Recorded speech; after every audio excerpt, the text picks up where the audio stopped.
I'm Robin Barr, and I'm sitting here with Christine Torre from Christine's Bookkeeping.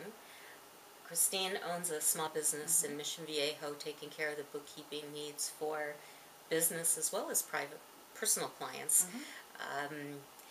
So how did you get interested in numbers to begin with? When I was a young girl, I was always wanting to organize anything and count anything. I remember my dad had a very large glass jar that was always full of change, and I remember dumping it out and counting it and then putting it back in and counting it again, and so I just always wanted to organize and count even as a young girl. Oh. So, did you, as a teenager or young adult, were there certain kinds of bookkeeping like tasks that you would involve yourself in, or in high school? In high school, sure, I did take any business class that was available to me at the time, and accounting classes and things like that. So yes, I did. I see. Yeah. So, what kind of businesses? Big, large, medium, all the above? I mainly work with small businesses, usually $5 million in sales or less a year. Usually a business that's small enough that doesn't need a full-time bookkeeper or full-time accountant on staff. I imagine that it's much less expensive for a business owner to hire you without having to pay benefits and the workers' compensation and all of that, to be able to and not to have to worry about having office space for you. Exactly, and because I'm a remote bookkeeper, I don't even have to take any office space away from them. I do everything from my own office. Oh, I see. I see. And what happens? Are you able to access their bookkeeping? If they use QuickBooks, for instance, I use QuickBooks for Mac, and would you be able to somehow get into my... Yes. Are you able to just see it, or are you able to work in it? Both. Really? There are a couple different ways that a remote bookkeeper works. Either I'm going to log directly into their computer. There's different software programs to do that with. Or we'll do a file transfer. And I have a secure email server. So we would just upload your file onto the server. I would grab it. I would work on it. I would send it back to you. Oh, that's fabulous. Yeah. Well, what kind of things do the people who are your personal clients, what kind of things do they have you? Are these just the rich and the trust kids who just don't want to be bothered with having to reconcile? No. Who are these people? No. Usually it's my clients that I do their books for their business also.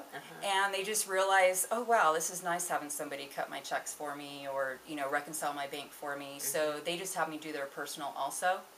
Other clients, they might be going through some troubled times.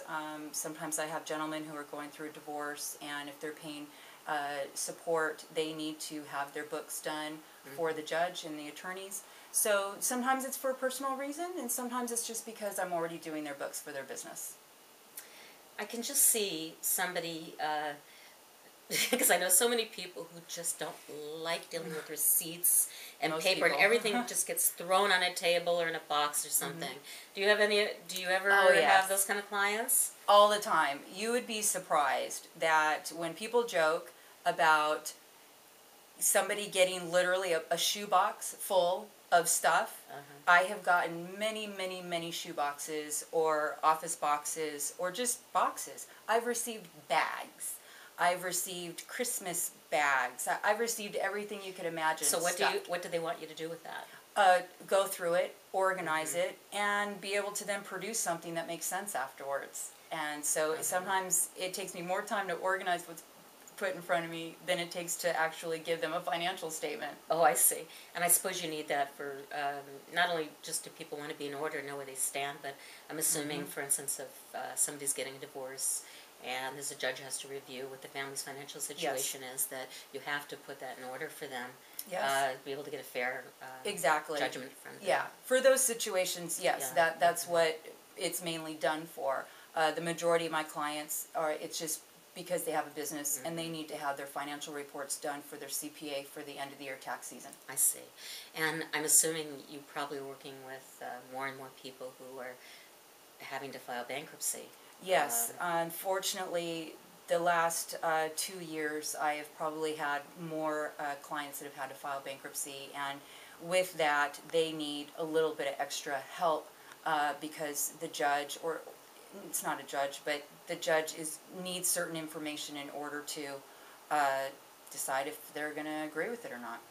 Oh, I see. So people who aren't just naturally good with keeping up with their bills and know where they stand at any given moment and where everything is at any given time, I'm assuming that you have to get them in order so they can figure out where they stand and Exactly. and be able to answer the questions and the questionnaires and the forms that the attorneys give them to fill out. Exactly. So that I can see where that would And really a lot be of people don't help. even realize where they're at, and that's really pretty shocking that most people that call me have no idea where they're at financially. Oh, I see. Until they get my reports, and then they go, yeah, wow, now I see I'm not making money, or I am making money, or this is why I'm filing for bankruptcy, or you know, whatever the situation is. So tell me something. How much do you charge an hour? I charge $50 an hour. I don't have any minimums. So if the job it takes me 15 minutes, I only charge for 15 minutes. If it takes me 15 hours, I charge for 15 hours. So every job it's always different. I do try to let a client know what it's probably going to be to start, especially if I'm doing back work. I'm assuming this is going to take about 5 hours or 10 hours, and then going forward it may take this amount of hours per month. I see. But like I said, it's just no minimums, however long it takes. Do you do tax returns? No, I am not a CPA, so I do not do state or Fed returns, but I do sales tax returns. Okay. What about financial planning? I am not a financial planner, but I do. I'm in a very good network of people. So if anybody is looking for a CPA, for a financial planner, for an investor, anything like that, I would be more than happy to refer them to people that I work with. And are these people like friends of yours or people you really... These are business associates. And if you were to refer somebody, would you know of their work personally or just somebody who's a nice guy? I would say both to that. Or women. Sorry. I would say both. Some of the people that I network with, I know personally. I know, and I've worked with them personally. Right. Some just strictly business. Or I have clients that have used them and they're very happy with them, so I then have brought them into my network. All right, so good. So you're so you do recommend somebody. It comes with some weight and Definitely. Yeah. I don't just give names out just to give names out. Okay. Oh, great. Well, I want to thank you, and I'm going to be one of the first people after this interview to come with a great big box full of receipts and that would be great. say, do something with this, please, Christine. I'd be more than happy Get to. me organized. Okay. Oh, and did you mention to me earlier that you have some kind of introductory rate for first-time clients? I do have a 15% off your first invoice. So however large that invoice is, 15% off for new clients. That's fabulous. Okay.